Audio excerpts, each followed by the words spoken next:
Hey, Cube World's finally out. That open world Minecraft-like game that came out almost 6 years ago, and it just all of a sudden disappeared. It must be doing great now. Uh-oh. Uh, oh. Oh no. Okay, quick disclaimer. I don't hate this game, I actually love it. I've spent 14 hours, and I'm planning to spend a lot more in the game.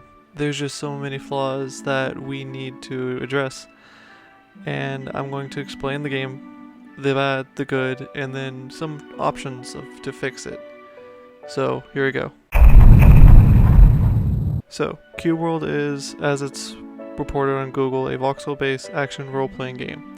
It was essentially planned to be released in 2013, but it vanished with the creator taking the alpha down, allowing only people who bought it play it. All of a sudden, in the fall of 2019, it was announced to be released on September 30th on Steam. So far, a lot of negative reviews have popped up. Let's look into why that might be.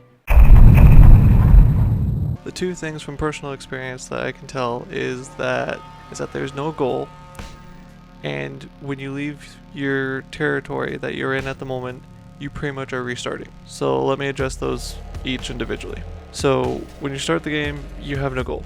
You are just thrown into the world and you don't have anything. And you're pretty much not given a goal. You're pretty much set on your own to do your own thing, make your own goal and all whatnot.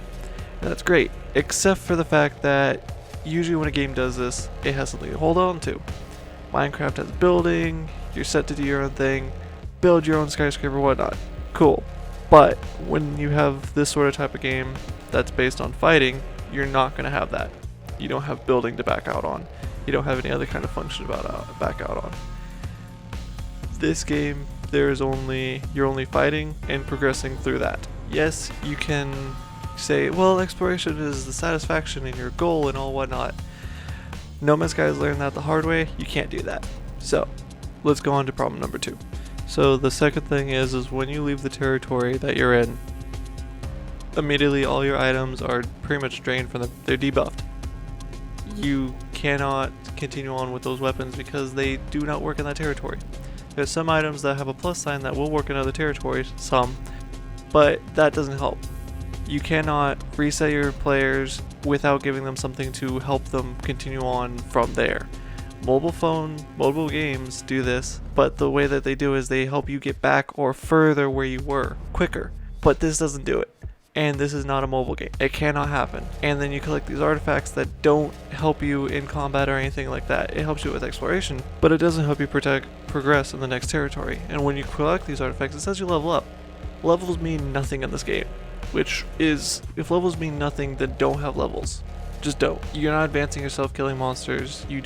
If you have either are at or beaten an armor class, there are 5 armor classes. If you're the top armor class, you don't need to kill anything. There's no reason to kill anything. Almost none. Because they're not going to give you anything better than yours, and it's not going to be useful in the next territory. So that's just extremely frustrating about this game. So, moving on to some of the good things that the game has, is I do love the combat. It's sort of Dark Souls style, and I do love Dark Souls. One complaint I did hear about a lot is a lot of people are saying like, oh yeah, it's Dark Souls, it's not fun. It's like, no, frick you, get good. But it's really good combat, and I played as a wizard, and I was able to hold myself. Some classes might be harder than others, but it does kind of steer you towards having friends, which isn't a bad thing, but you do need to be able to live by yourself, play your own game if you don't have friends. The scenery in the game is great. The biomes are great with the unique animals and then different dungeons. I went to one place and there was a whole bunch of crypts, and I went to another place and yes, it was a crypt-like thing, but it was a pyramid with mummies and stuff. I enjoyed it. But then also you get pets, which is a great feature to have pets in a game. And then you explore to find these pets, and then you get to ride them sometimes. But then also it's like in this game you find these random items that help you in the region, that help you find treasure and help you phase through gates. It's greatly implemented, and it'd be a waste to throw it all away. So here's a couple ideas to fix the game.